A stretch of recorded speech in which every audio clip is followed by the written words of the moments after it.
ಶವಗಳನ್ನ ಹೂತಿದ್ದು ಅಪರಾಧ, ಶವ ಹೊರತೆಗೆದಿದ್ದು ಸರಿನಾ?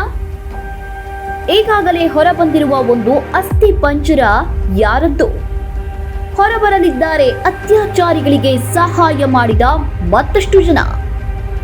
ಸೌಜನ್ಯ ಶವವಾಗಿ ಸಿಕ್ಕಿದರೆ ಅನನ್ಯ ಏನಾದಳು? ಬೆಳ್ತಂಗಡಿಯ ಧರ್ಮಸ್ಥಳ ಅನ್ನೋ ಗ್ರಾಮದಲ್ಲಿ ಭೂಗತವಾಗಿರುವ ನೂರಾರು ಶವಗಳಿಗೆ ಕೊನೆಗೂ ಮುಕ್ತಿ ಸಿಗೋ ಸಮಯ ಬಂದಿದೆ.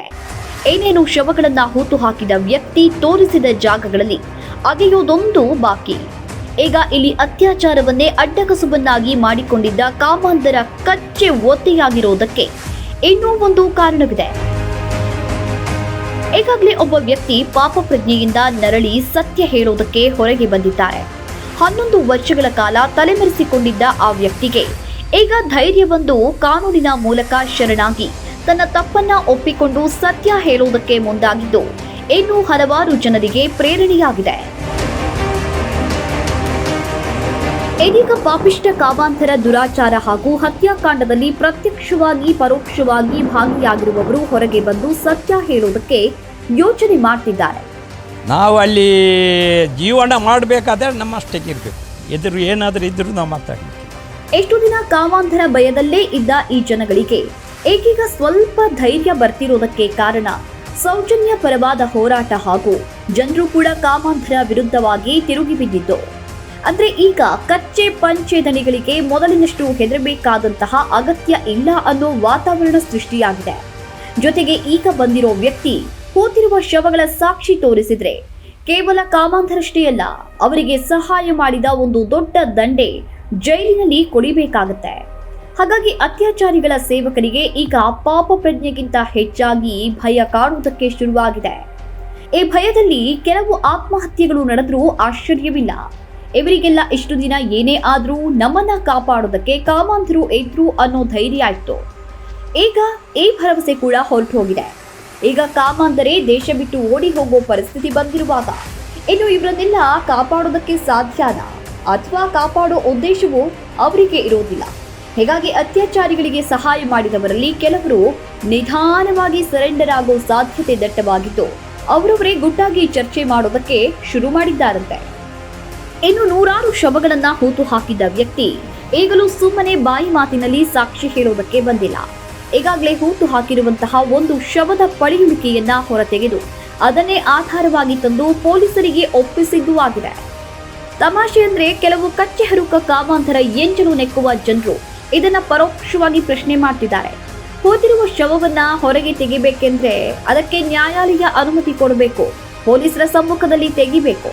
ಹೇಗಿರುವಾಗ ಈ ವ್ಯಕ್ತಿ ಕಾನೂನಿಗೆ ವಿರುದ್ಧವಾಗಿ ಹೇಗೆ ಅಸ್ಥಿಪಂಜರವನ್ನ ಹೊರಗೆ ತೆಗೆದ ಅಂತ ಹೇಳ್ತಿದ್ದಾರೆ. ವಿಚಿತ್ರ ನೋಡಿ, ಇವರಿಗೆ ಶವ ಹೊರಗೆ ತೆಗೆದಿದ್ದು ಗಂಭೀರವಾದ ವಿಚಾರವಾಯಿತೇ ಹೊರತು ನೂರಾರು ಶವಗಳನ್ನ ಹೂತು ಹಾಕಿದ್ದು ದೊಡ್ಡ ವಿಷಯವಾಗುತ್ತಿಲ್ಲ. ಜೊತೆಗೆ ನಾನೇ ಹೂತು ಹಾಕಿದ್ದೀನಿ ಅಂತ ಹೇಳಿದ ವ್ಯಕ್ತಿಗೆ ಶವ ಹೊರತೆಗೆದಿದ್ದೇನೆ ಅಂತ ಹೇಳ್ಕೊಳ್ಳೋದಕ್ಕೆ ಭಯವಾದ್ರೂ ಯಾಕಾಗಬೇಕು? ಕಾನೂನಿನ ಪ್ರಕಾರ ಹೊರ ತೆಗೆಯೋದಷ್ಟೇ ಅಥವಾ ಅದಕ್ಕಿಂತ ಅತ್ಯಾಚಾರಕ್ಕೊಳಗಾಗಿ ಕೊಲೆಯಾದ ವ್ಯಕ್ತಿಯ ಶವವನ್ನ ಕಾನೂನಿನ ಕಣ್ಣಿಗೆ ಮಣ್ಣೆರಚಿ ಹೂತು ಹಾಕೋದೇ ದೊಡ್ಡ ಅಪರಾಧವಲ್ವಾ? ಇಂತಹ ಅಪರಾಧವನ್ನೇ ಒಪ್ಕೊಂಡು ಬಂದಿರೋ ವ್ಯಕ್ತಿಗೆ ಶವ ಹೊರತೆಗೆದ ಬಗ್ಗೆ ಯಾವ ಭಯ ಇರೋದಕ್ಕೆ ಸಾಧ್ಯ? ಈಗ ಮುಖ್ಯವಾಗಿ ಆಗ್ಬೇಕಾಗಿರೋದು ಅನಾಥವಾಗಿ ಶವಗಳಾಗಿ ಹೋದವರು ಯಾರೋ, ಅವರ ಸಾವು ಹೇಗಾಯ್ತೋ, ಅವರ ಅಸಹಜ ಸಾವಿಗೆ ಕಾರಣ ಆಗಿರುವ ಕಾಮಾಂಧರು ಯಾರು ಅನ್ನೋದು. ಇದನ್ನ ಮಾಡಿರೋ ಅತ್ಯಾಚಾರಿಗಳು ಯಾರು ಅನ್ನೋದ್ರ ಬಗ್ಗೆ ಸಾಕಷ್ಟು ಜನರಿಗೆ ಸಂಶಯ ಇದ್ರೂ ಕಾನೂನಿನ ಪ್ರಕಾರ ಅಧಿಕೃತವಾಗಿ ಸಾಬೀತಾಗೋದು ಮಾತ್ರ ಬಾಕಿ ಇದೆ. ಈಗ ಧರ್ಮಸ್ಥಳಕ್ಕೆ ಹೋಗಿ ನಾಪತ್ತೆಯಾದವರ ಎಷ್ಟೋ ಕುಟುಂಬಗಳು ಮುಂದೆ ಬರಬಹುದು. ಅಲ್ಲಿ ಹೊರಬರೋ ಅಸ್ಥಿಪಂಜರಗಳಲ್ಲಿ ತಮ್ಮ ಮನೆಯ ಹೆಣ್ಣು ಮಕ್ಕಳಿರಬಹುದು ಅನ್ನೋ ಹೊಸ ನಿರೀಕ್ಷೆ ಹುಟ್ಟುಕೊಂಡಿದೆ. ಕಳೆದ ಕೆಲವು ದಶಕಗಳಲ್ಲಿ ಬೆಳ್ತಂಗಡಿ ಗ್ರಾಮದಲ್ಲಿ ಅಸಹಜ ಸಾವಿಗೀಡಾದ ಹಾಗೂ ನಾಪತ್ತೆಯಾದವರಿಗೆ ಲೆಕ್ಕವೇ ಇಲ್ಲ. ಈಗಾಗಲೇ ಧರ್ಮಸ್ಥಳದಲ್ಲಿ ನಾಪತ್ತೆಯಾಗಿದ್ದ ಅನನ್ಯ ಭಟ್ ತಾಯಿ ಕೂಡ ಹೊರಬರುವ ಶವಗಳಲ್ಲಿ ನನ್ನ ಮಗಳು ಇರಬಹುದು ಅಂತ ನಂಬಿ ಬಂದಿದ್ದಾರೆ. ಮಗಳು ಕಾಣೆಯಾದಾಗ ದೂರು ಕೊಡೋದಕ್ಕೆ ಹೋದಾಗ ಪೊಲೀಸರೇ ದೂರು ತೆಗೆದುಕೊಂಡಿರಲಿಲ್ಲ. ನಿನ್ನ ಮಗಳು ಯಾರ ಜೊತೆಗೋ ಓಡಿ ಹೋಗಿರ್ಬೇಕು, ಹೋಗಿ ಹುಡುಕುವಂತ ಪೊಲೀಸರೇ ಬೈದು ಕಳಿಸಿದ್ರಂತೆ. ಬೆಳ್ತಂಗಡಿ ಸ್ಟೇಷನ್ಗೆ ಹೋಗಿ ಮಿಸ್ಸಿಂಗ್ ಅಂತ ಕಂಪ್ಲೇಂಟ್ ಕೊಡೋಣ ಅಂತ ಹೋದೆ. ದರ್ಪದಿಂದ ಮಾತಾಡಿದ್ದು, ಹೋಗಮ್ಮ ನೀನು ಮಿಸ್ಸಿಂಗ್ ಆಗಿದ್ರೆ ಅಲ್ಲೆಲ್ಲೋ ಹುಡುಕಾಡು, ನಮಗೆ ಅದೇ ಕೆಲಸ ಅಲ್ಲ, ಹುಡ್ಕುವಂಥ ಕೆಲಸ ಅಲ್ಲ, ನಮಗೆ ಬೇರೆ ಬೇರೆ ಕೆಲಸಗಳಿದ್ದಾವೆ. ಯಾವನ ಜೊತೆಗೆ ಹೋಗಿರ್ಬೋದು, ನೋಡು ಒಂದು ಸ್ವಲ್ಪ ಹೊತ್ತು ಹುಡ್ಕಾಡು, ನಾವೇನು ಅದನ್ನೇ ನೋಡ್ಕೊಂಡಿರೋಕ್ಕೆ ನಮಗೇನು ಬೇರೆ ಕೆಲಸ ಇಲ್ವಾ ಅಂತ ಹೇಳಿ, ಹೋಗಮ್ಮ ಇಲ್ಲಿ ಇದು ಮಾಡಬೇಡ ನೀನು, ಹೋಗು ನೀನು ಅಂತ ಹೇಳಿ ಕಳಿಸಿದ್ರು. ಕಾಮಾಂಧರ ಹೇಸಿಗೆ ತಿಂದ ಪೊಲೀಸರ ಬಾಯಿಯಿಂದ ಇದಕ್ಕಿಂತ ಒಳ್ಳೆಯ ಮಾತುಗಳು ಬರೋದಕ್ಕೆ ಸಾಧ್ಯವೇ ಇಲ್ಲ. ಕೊನೆಗೆ ನ್ಯಾಯ ಕೇಳೋದಕ್ಕೆ ಹೋದಾಗ ಅಲ್ಲಿನ ಕಾಮಾಂಧರು ಅನನ್ಯ ಭಟ್ ತಾಯಿಗೆ ಹೇಗೆ ಹೊಡೆದಿದ್ದಾರೆ ಅಂದ್ರೆ 3 ತಿಂಗಳು ಕೋಮಾದಲ್ಲಿದ್ರು. ಒಂದು ಬಟ್ಟೆಗಳನ್ನು ಕಟ್ಕೊಂಡಿದ್ರು, ಟವಲ್ಗಳನ್ನು ಮುಖಕ್ಕೆ, ಅವರೆಲ್ಲ ಇದಕ್ಕೆ ಕಣ್ಣಿಗೆ ಬಟ್ಟೆ ಕಟ್ಟಿದ್ರು. ಅಲ್ಲೇ ಕರ್ಕೊಂಡು ಹೋಗ್ತೀನಿ ಅಂತ ಹೇಳಿ ನಾನು ಒಬ್ಬಳೇ ಇದ್ದೀನಿ, ಕಿಚ್ಚಾಡಕ್ಕೂ ಆಗ್ತಾಯಿಲ್ಲ, ಏನೂ ಮಾಡೋಕ್ಕಾಗ್ತಾ ಇಲ್ಲ. ಹೋದರು, ನೋಡೋಣ ನನ್ನ ಮಗಳು ಇರ್ಬೋದು ಅಂತ ಒಂದು ಉತ್ಸಾಹದಿಂದ ಹೋದೆ ನಾನು, ಹೋಪಿಂದ. ಅಲ್ಲಿ ಕೂಡ ಹಾಕಿದ್ರು, ಕೂಡ ಹಾಕಿ ಬೆಳಗ್ಗೆ ಅಷ್ಟೊತ್ತಿಗೆ ಒಂದು ತಲೆಗೆ ಒಂದು ಕಲ್ಲಲ್ಲಿ, ಒಂದು ಇದರಲ್ಲಿ ಕೋಲಲ್ಲಿ ಯಾವುದ್ರಲ್ಲಿ ಹೊಡೆದ್ರು ಏನೂ ಗೊತ್ತಿಲ್ಲ, ಒಂದು ಹೊಡೆದು ಬಿಟ್ಟು ಇನ್ನೊಂದು ಗಾಯ ಅಂದರೆ 8 ಸ್ಟಿಚ್ ಹಾಕಿದ್ದಾರೆ. ಅಲ್ಲ 8 ಅಂದರೆ ಅಲ್ಲಿ ಸ್ಟಿಚ್ ಹಾಕಲಿಲ್ಲ, ಅಲ್ಲಿಂದ ತಂದು ಬೀದಿಗೆ ಹಾಕಿದ್ರು. ನಾನು ಇಲ್ಲಿಂದ ಹೋಗಲಿಲ್ಲ ಅಂತ, ಧರ್ಮಸ್ಥಳದಿಂದ ಬಿಟ್ಟು ಹೋಗು ಅಂತ. ಮುಸುಕುದಾರಿಗಳು ನಿಮ್ಮನ್ನು ರೂಮಿಗೆ ಕರ್ಕೊಂಡು ಅಲ್ಲಿ ಕೈಕಾಲು ಕೂಡಿ ಹಾಕಿದ್ದಾರೆ. ಇದೆಲ್ಲ ಕೈ ಬೆಂಡಾಗಿದೆ. ಅದು ಕೂಡಿ ಹಾಕಿದ್ದವರು, ಕೂಡಿ ಹಾಕಿರೋದು. ಇಲ್ಲೆಲ್ಲ ನೋಡಿ ಮಾರ್ಕ್ಸ್ ಇದೆ ನೋಡಿ, ಈ ಮಾರ್ಕ್ಸ್ ಎಲ್ಲ ಅವರು ದಾರದಿಂದ ಕಟ್ಟಿ ಹಾಕಿ ತುಂಬ ಟೈಟಾಗಿ ಬಿಗಿದಿದ್ರು. ಈ ಕೈಯನ್ನು ಹೀಗೆ ಇದು ಮಾಡಿ ಕಟ್ಟಿ ಹಾಕಿದ್ರು. ಅಲ್ಲಿಂದ ಇದು ಮಾಡಿಕೊಂಡು ಬೆಳಗ್ಗೆ ಆಗುವಾಗ ಇಲ್ಲಿಂದ ನೀನು ಹೋಗಬೇಕು, ಇಲ್ಲಾಂದರೆ ನಿನ್ನ ಪ್ರಾಣ ಉಳಿಯಲ್ಲ ಅಂದರು. ಸರಿ ಅಂತ ಹೇಳ್ಕೊಂಡು ನಾನು ಕೇಳಿದೆ ಏನಕ್ಕೆ ಅಂತ ಕೇಳಿದರೆ ಅವ್ರು ಏನು ಹೇಳಿಲ್ಲ ನನಗೆ, ನೀನು ಇಲ್ಲಿಂದ ಹೋಗು ಅಷ್ಟೇ ಅಂತ ಹೇಳಿರೋದು. ಆಮೇಲೆ ಬಂದರು, ನಾನು ಹೋಗೋದಿದ್ರೆ ಏನು ಮಾಡ್ತೀರಾ ಅಂತ ನಾನು ಕೇಳಿದೆ. ನಾನು ಹೋಗೋದಿದ್ರೆ ಏನು, ನನ್ನ ಮಗಳು ಬೇಕು ನನಗೆ, ನೀವು ಹುಡುಕಿ ಇದೆ ಅಂತ ಹೇಳಿ ನನ್ನನ್ನು ಮೋಸ ಮಾಡಿ ಕರ್ಕೊಂಡು ಬಂದಿದ್ರೆ ಯಾಕೆ ಇದು ಮಾಡ್ತಿದ್ದೀರಾ ಅಂತ ಅಷ್ಟೇ ಕೇಳಿದ್ದಕ್ಕೇ ತೆಗೆದು ಒಂದು ಇದರಲ್ಲಿ ಹೊಡೆದಿದ್ದಾರೆ. ಕೋಲಿನಲ್ಲಿ ಯಾವುದ್ರಲ್ಲಿ ಹೊಡೆದ್ರೆ ಗೊತ್ತಿಲ್ಲ, ಹಿಂದುಗಡೆಯಿಂದ ಬ್ಯಾಕಿಂದ ಬಂದು ಹೊಡೆದು ಒಂದೇ ಸಲ ಅಪ್ಪಳಿಸಿ ಬಿದ್ದುಬಿಟ್ಟಿದ್ದೀನಿ. ಯಾರಿದ್ದಾರೆ ಯಾರಿಲ್ಲ ಅಂತ ಗೊತ್ತಿಲ್ಲ. ಅವಾಗ ಯಾವ ಅನಾಮಿಕ ವ್ಯಕ್ತಿನೂ ಯಾರೋ ಏನೋ ಗೊತ್ತಿಲ್ಲ, ಯಾವ ಹಾಸ್ಪಿಟ್ಲಿಗೆ ಕರ್ಕೊಂಡು ಹೋಗಿದ್ದಾರೆ ಅನ್ನೋದು ಗೊತ್ತಿಲ್ಲ. ಆಮೇಲೆ ಫುಲ್ಲು ಇದೆಲ್ಲ ಇದಾಗಿತ್ತು ಅಂತ ನನಗೂ ಗೊತ್ತಿಲ್ಲ, ಏನೂ ಗೊತ್ತಿಲ್ಲ ಸರ್. ನನಗೆ ಎಲ್ಲಿ ಕರ್ಕೊಂಡು ಹೋಗಿದ್ದಾರೆ ಅನ್ನೋದು ಗೊತ್ತಿಲ್ಲ. ಅಲ್ಲಿ ನಾನು ಎಚ್ಚರ ಆಗೋದಿಲ್ಲ, ನನಗೆ ಇದು ಮಾಡಿಬಿಟ್ಟಿದ್ದಾರೆ, ಹೊಡೆದು ಹಾಕಿಬಿಟ್ಟಿದ್ದಾರೆ. ಹೊಡೆದಿದ್ದು ಒಂದು ಗೊತ್ತು, ಮತ್ತೆ ಏನಾಗಿದೆ ಅಂತ ಮುಂದಕ್ಕೆ ಗೊತ್ತಿಲ್ಲ. ಯಾರು ಕರ್ಕೊಂಡು ಹೋಗಿ ಹಾಸ್ಪಿಟ್ಲಿಗೆ ಹಾಕಿದ್ದಾರೆ ಅಂತಲೂ ಗೊತ್ತಿಲ್ಲ ನನಗೆ. ಸೊ ನಾನು ಆವಾಗಲೇ ನನಗೆ ಗೊತ್ತಿಲ್ಲ. ಆಮೇಲೆ 3 ತಿಂಗಳಾದಮೇಲೆ ನಾನು ಕೋಮಾದಿಂದ ಎದ್ದು ಬಂದಿದ್ದೀನಿ. ಎಷ್ಟು ವರ್ಷಗಳ ಅಸಹಾಯಕತೆಯಿಂದ ನರಳಿದ್ದ ಈ ತಾಯಿಗೆ ಈಗ ನ್ಯಾಯ ಸಿಗೋ ಸಣ್ಣ ನಂಬಿಕೆ ಬಂದಿದೆ.